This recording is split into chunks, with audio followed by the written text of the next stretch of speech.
Did everyone want to work on that at home? Off you go. I missed some of the punches. Okay, welcome back to Dom's Corner. Now, we're going to do some basic punching for white belts and black belts. Have a look at some fundamentals, things for you to work on at home. If you've got a wonderful buddy who can get dressed up for you and hold a punching bag and a focus pad, 10 points. Otherwise, you might have a punching bag at home. Very important. If you're going to start boxing or striking, you're going to want to work out these angles really well. Those punching bags, they are dense, those sand-filled bags.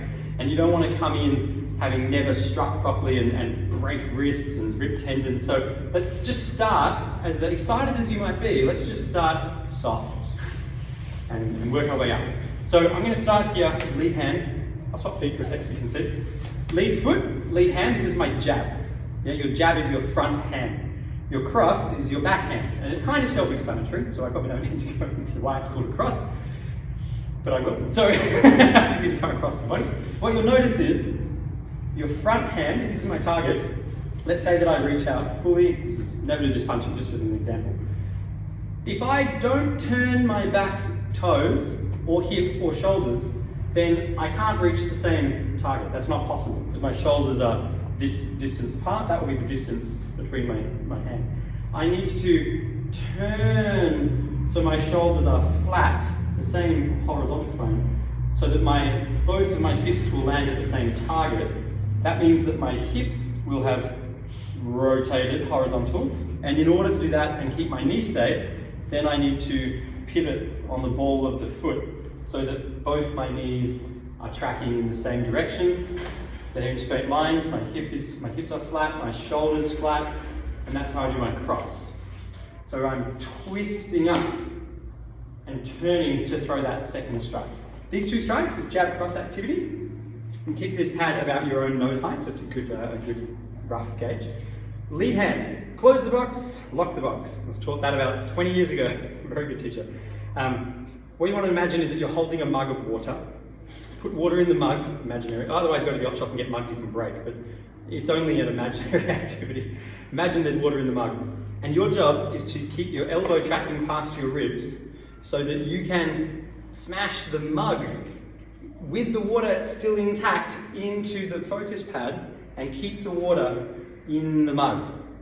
At this point in time, these strikes are called vertical strikes, vertical punches, and we just want to practice keeping the ribs covered with the elbow back and forward. This should be coming, in theory, in this train loop, but we'll get into that a bit later on. So it comes back to the face and out, back to the face and out, back to the face, and you'll notice I close the box, lock the box, thumb is here, like you're holding a mug. No one holds a mug like that. You hold a mug like this. You don't hold your mug like that, that's really weird. Advice, if you try to punch like this, you'll just break your thumb. So you curl the fingers in here, the thumb locks on the outside, and then you strike, keep the water in the mug. If you notice that you start pouring the water out of your imaginary mug, it's because you're lifting your elbow and you're doing something called pronating. When you pronate at punch, you pronate at the end. You don't pronate at the start, especially if the person has the ability to kick you in the ribs.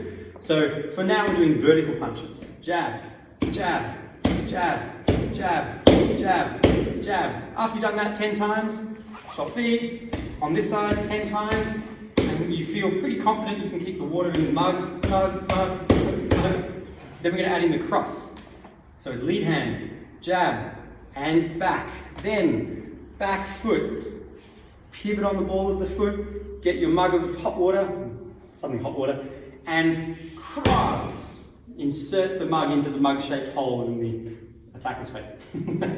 Come back, jab, cross, pull it back, lead arm, jab, back arm, cross, pull back. Remember to turn so that with the cross, both your knees are pointing in the same direction, and then you can do sets of 2. 1, 2, and back. 1, 2, and back. Notice that I want the distance so that when I impact, my arm is here, bent at like roughly 90 degrees, and then I can push out with some impact. I don't want to train myself to hyperextend because I'll seriously injure my elbow. I want to train myself to punch and always stop at about maybe no more than 95% extension on both arms.